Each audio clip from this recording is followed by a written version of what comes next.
Sœurs et frères, vivantes et vivants,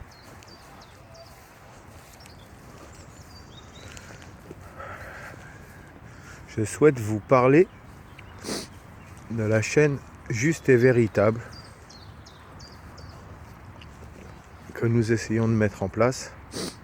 Donc j'ai fait un test direct, mon ordinateur rame, donc je fais cette petite vidéo que je posterai sur la dite chaîne.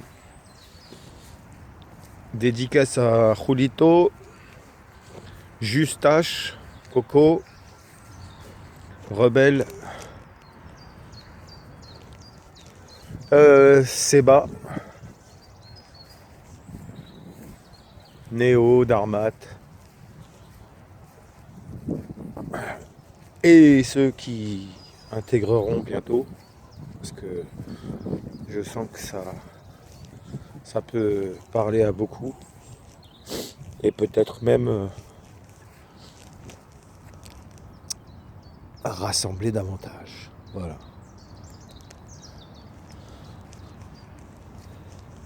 Juste et véritable, c'est aborder plein de sujets très très très souvent périlleux, qui sont des tabous. En fait, c'est un peu crever les abcès pour qu'on puisse vraiment redémarrer sur des très très bonnes bases, faire un constat clair et objectif du réel, partager nos observations quotidiennes, le recul que chacune et chacun peut avoir sur son existence et l'avancée de celle-ci, parce que j'aime pas trop le mot évolution, on en parlera sur la chaîne. Voilà, donc c'est tous les sujets qui fâchent, on va dire, entre guillemets, en restant autant que faire se peut fidèle au titre de la chaîne, c'est-à-dire être juste et véritable, c'est-à-dire ne pas exprimer de parti pris, la priorité étant d'être le plus objectif possible dans la neutralité et faire des constats froids comme des scientifiques, donc totalement objectifs, non colorés, non pollués par des opinions diverses et variées. Voilà, donc je pense que c'est pas mal comme première petite vidéo au bord de l'eau avec mon maître Yoda, mon enseignant du quotidien, qui justement, nous n'avons rien à apprendre, simplement se souvenir que la seule chose véritablement essentielle, dans quelques situations que nous puissions nous trouver, faire face, confronter, c'est notre bien-être en fait. Et notre bien-être, c'est ce qu'on pourrait appeler aussi la centricité, une neutralité émotionnelle. En fait, ne plus réagir à l'émotion, ne plus être émotionné, émouvé. Bon, évidemment, ça se met en place quotidiennement. Comme dit Rebelle vivante, c'est difficile, mais c'est pas impossible. C'est tous les jours. Donc on se doit d'être vigilant, attentif à ce qui se passe à l'extérieur de nous et à l'intérieur de nous, quotidiennement, jusqu'à intégrer de plus en plus et pratiquer de plus en plus on va dire un scan vibratoire, quoi. C'est-à-dire qu'on n'a plus besoin de passer par la pensée qui à 95% est d'origine astrale, donc extérieure à nous. Et j'ai perdu le fil. Enfin bref, voilà. Ça risque d'arriver sur des émissions, puisqu'on a tellement à dire, et je pense qu'il y a un besoin de libérer la parole. Je sens les gens, il y a un besoin de rapprochement entre, entre êtres vivants, d'échanger, de partager. Voilà, donc ce serait partager le vécu de chacune et chacun. Tout le monde est bienvenu, puisque chaque expérience est bonne à entendre. Parce qu'il n'y a que nos formes qui changent, en fait, nos apparences. Mais sinon, on traverse tous les mêmes, le même type d'épreuves. C'est toujours, je pense, les mêmes types de finalités, en fait. Donc, c'est devenir, si je pouvais utiliser une métaphore, en fait, c'est comme un tueur à gages. Il faut être dans une forme de froideur dans l'analyse. Et que quoi qu'il arrive, en fait, rien ne peut ébranler notre centricité, quoi. Voilà. Donc, nous avons très hâte à mettre ça en place.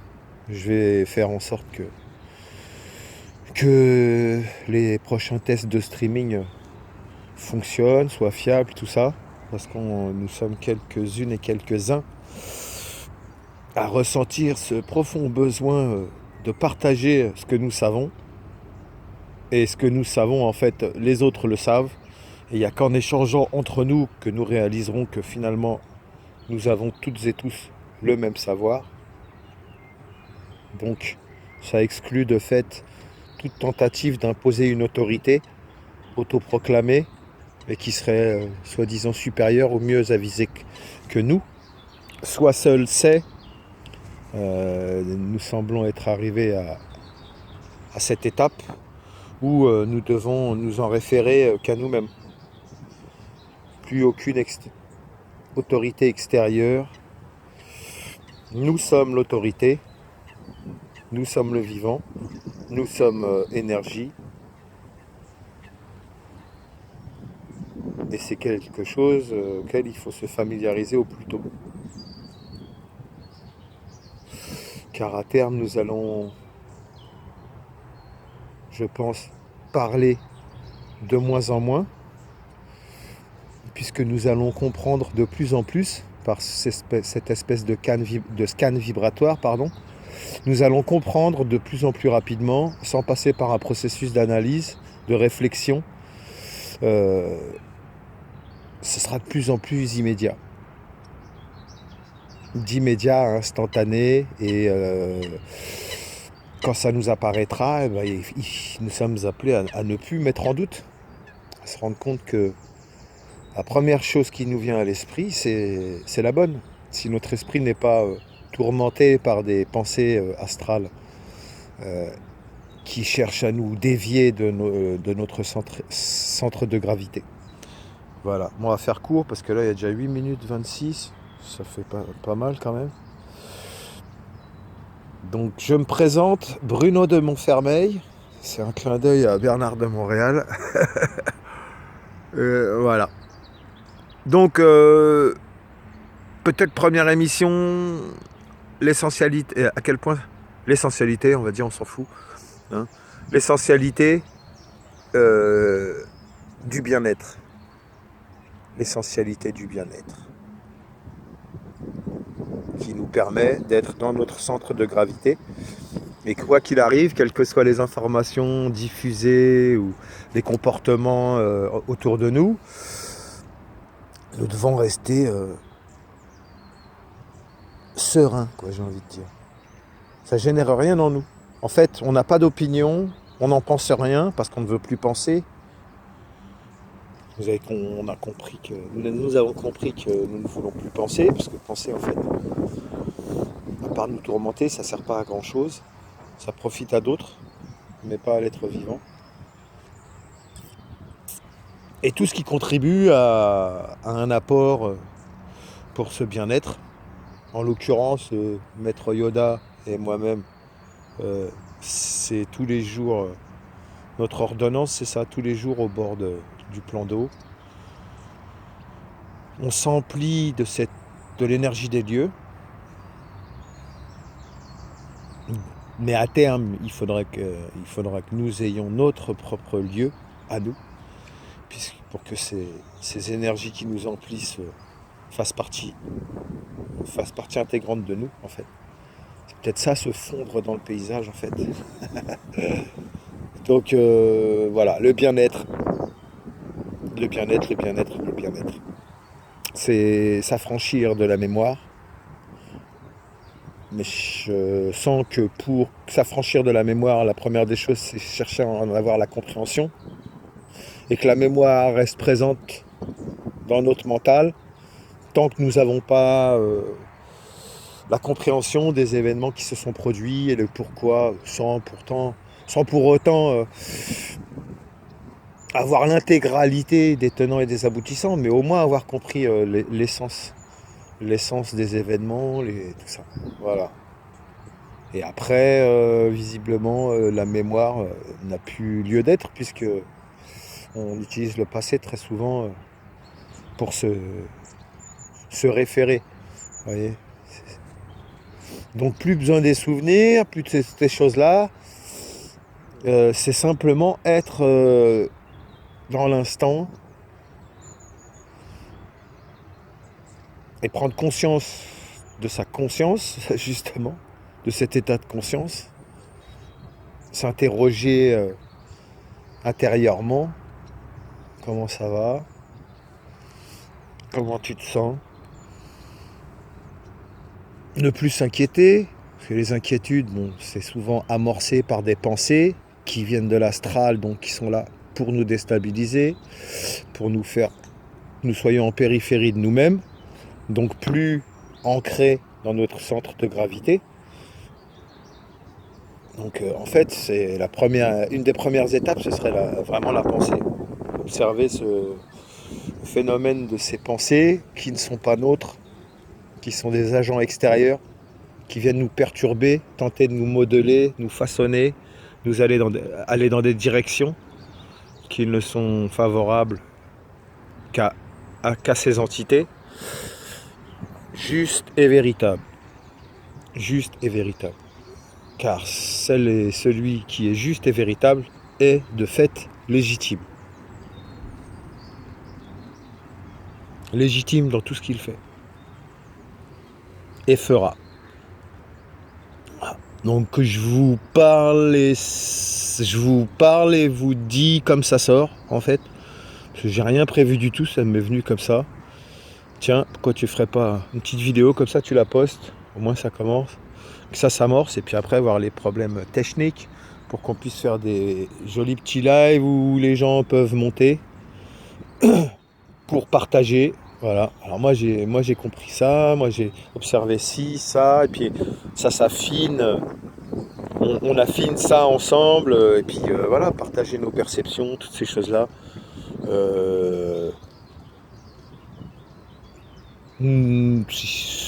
Comment dire, notre état d'esprit se résume en ces deux mots. Donc New Age, spiritueux, tout ça, ça nous intéresse. Tout ça, ça fait partie du passé. C'est encore des cases, encore des étiquettes, comme dans les rayonnages, dans les hypermarchés, vous voyez, que chacun ait son étiquette, sa fiche signalétique, tout ça. Nous non.